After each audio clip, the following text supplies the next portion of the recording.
Welcome to the Glorious Purpose. My name is Annet. I am happy that you're watching. Thank you for following.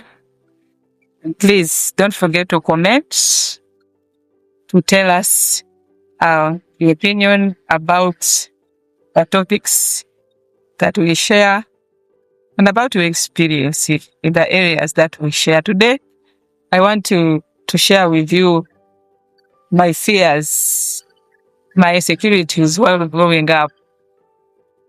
I told you last time that the young people have a lot of fears, a lot of insecurities that sometimes even their own parents don't know.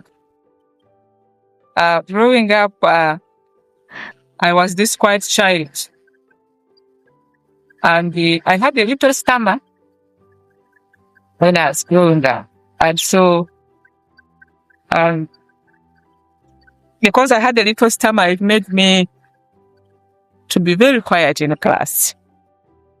To an extent that I knew the answer, but I couldn't talk. It was hard for me to put up my hand and say, yes, I know the answer. And mine was terrible that even when the teacher would come in class to read, to mark the pupils who were present, I would be preparing on how I'm going to answer. Present, sir, or present, madam. Because those days they would call your name and say, present, sir, present, madam. So if the teacher was going through the roll call, I would be preparing like 5 names away on how I am going to answer. And I would be on tension and keep rehearsing in my mind what I was going to say. It was such an issue. And so that stammer made me a quiet person throughout my primary school. It made me a quiet person because I didn't know how people would react to what I was going to say. But I overcame it. When I grew up, I decided this is something that I need to come out of. I need to talk. I need to speak to people. I need to interact freely with people. I need to communicate to people. And I worked on it. I worked on that. And that fear left. I don't know whether I stammer today, but that is not an issue to me anymore. And I have interacted with people, a few people who stammer. Some people, their stammering is really gross. And if you were fearful, you wouldn't be speaking public. But I have come to interact with people who have mastered their challenge. They know they stammer, and so they have mastered it in such a way that they will compose themselves and communicate. And they make very useful conversations because they have overcome the insecurity that comes with stammering. Meaning it's something that can be, you may not overcome it, but you may learn to live with it, but still achieve the purpose for which you were met. I also had some other fears about my body, how I am made up. And so because of those fears, I grew up wearing certain clothes to hide my insecurities. And people would wonder, why do you like, some people even thought I like those kind of clothes. I didn't like them. But because I was hiding certain parts of my body, so I would wear certain clothes just to hide what I am insecure about. I have interacted with somebody who is a very small person in size.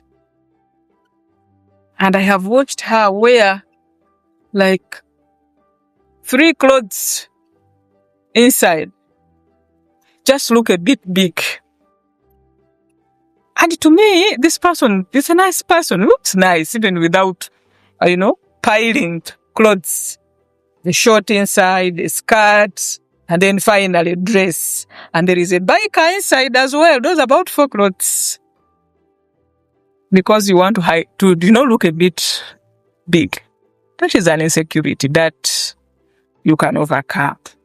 Because by piling those clothes, you'll find your body is not getting enough air, enough oxygen. Your body can't breathe. And the consequences may not be good. You may end up getting certain diseases, certain infections, just because of, the pile of clothes you're putting on your body to hide your size. I don't know what you are doing out there to hide your insecurity. Some people can't look you in the eyes. They just can't. So you find them hiding behind glasses.